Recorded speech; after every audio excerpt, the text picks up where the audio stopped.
do what we did after Vietnam. Well, we pushed the remaining equipment that we didn't think was worth anything into the South China Sea, and we sailed away. And nobody talked about it much anymore. We killed 2 million Vietnamese. We lost 58,000 dead. Well, the Ukrainians have already lost much more than in the last year than we ever lost in Vietnam. But what happened to the 2 million Vietnamese dead? Well, we didn't admit to it until many, many decades later. In fact, I think we said, oh, maybe we killed a couple of 100,000. We just walk away. Remember, we are primarily an aerospace or maritime power. We are not a land power anywhere except in our own hemisphere. So we always have the opportunity when things don't go our way to get on board the aircraft or get on board ship and leave. And the American people have proven repeatedly they have very short memories. And you change the subject and you tell the media to stop talking about it. And if the media doesn't talk about it, well, you go back home to your Barca lounge, you open your can of beer and you watch cable TV.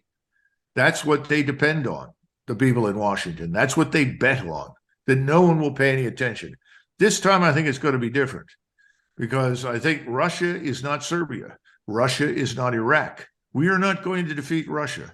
Russia will have its way in Ukraine. Russia will annihilate the Ukrainian armed forces. This regime will not survive.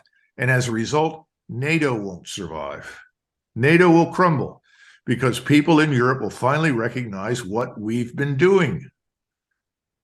Waging war overseas at great expense to them and at the expense of their national interests, at the expense of their security, and that Mr. Putin is not Dr. Evil and has no interest in waging war against the rest of Europe. On the contrary, he wants to do business with them.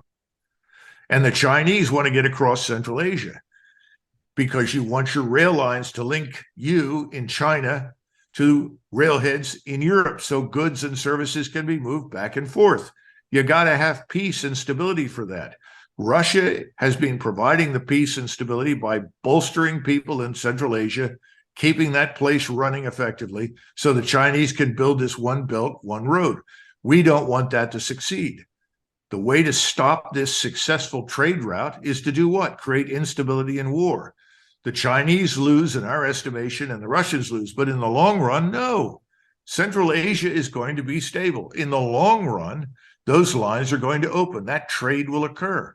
We're fighting the inevitable pointlessly, when instead we should be looking at ways to capitalize on it ourselves, to work with the rest of the world.